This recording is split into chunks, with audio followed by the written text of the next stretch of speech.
அஸ்வின்ஸ் இனிப்பு காரம் பேக்கரி மற்றும் சைவ உணவகம்.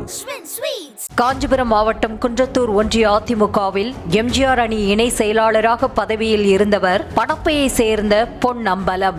இவருக்கு சொந்தமான வீட்டில் சுங்குவார்சத்திரம் ஃபாக்ஸ்கான் நிறுவனத்தில் பணிபுரியும் இளம் பெண்கள் இருவர் வாடகைக்கு குடியிருந்துள்ளனர். கடந்த 20 நாட்களுக்கு முன்பு அவர்களில் ஒரு பெண்ணிடம் பொன்னம்பலம் பாலியல் ரீதியில் அத்துமீறியுள்ளார். இதனால் அச்சமடைந்த பெண்கள் இருவரும் உடனடியாக வீட்டை காலி செய்துவிட்டு கீழ் படப்பையில் உள்ள வேறொரு வாடகை வீட்டிற்கு குடிபெயர்ந்துள்ளனர்.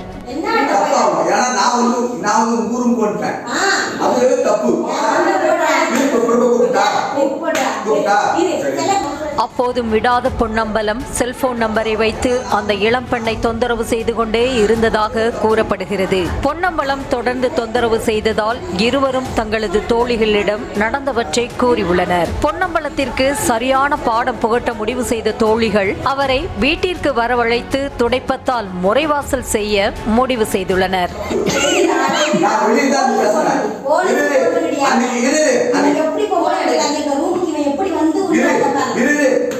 அதற்கான சந்தர்ப்பத்தை எதிர்நோக்கி காத்திருந்த போதுதான் பொன்னம்பலமே அந்த பெண்ணை செல்போனில் அழைத்து மீண்டும் ஆசையாக பேசியுள்ளார். இதனால் ஆத்திரமடைந்த அந்த பெண் தனது வீட்டிற்கு வருமாறு அழைத்திருக்கிறார்.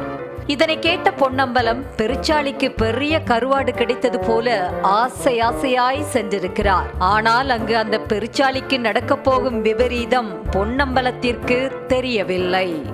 வீட்டிற்குள் சென்றதும் வீட்டை லாக் செய்த சத்தத்தை கேட்ட பெருச்சாளி பொன்னம்பலம் ஆசையாக பாயில் அமரவே துடைப்பங்களுடன் அங்கு திரண்டிருந்த பெண்கள் பொன்னம்பலத்தை சிறப்பாக கவனிக்க தொடங்கிவிட்டனர்.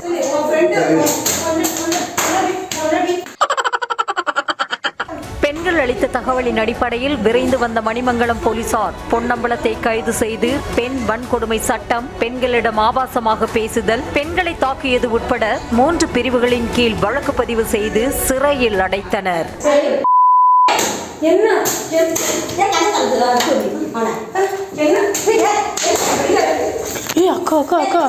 இதனிடையே பொன்னம்பலத்தை அதிமுகவின் அடிப்படை உறுப்பினர் உட்பட அனைத்து பதவிகளில் இருந்தும் நீக்கி அந்த கட்சியின் தலைமை உத்தரவிட்டுள்ளது.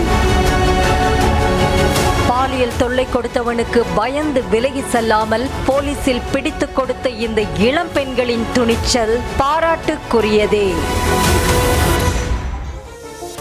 இதனிடையே பாலியல் தொல்லை கொடுத்த வழக்கில் கைதான பொன்னம்பலத்திற்கு ஸ்ரீபெரும்புத்தூர் நீதிமன்றம் நிபந்தனை ஜாமீன் வழங்கியுள்ளது. வயது மூப்பு மற்றும் சர்க்கரை நோய், இரத்த கொதிப்பு போன்ற பாதிப்புகள் இருப்பதை சுட்டிக்காட்டி ஜாமீன் கோரப்பட்ட நிலையில் நீதிபதி வினோத் நிபந்தனை ஜாமீன் வழங்கி உத்தரவிட்டார்.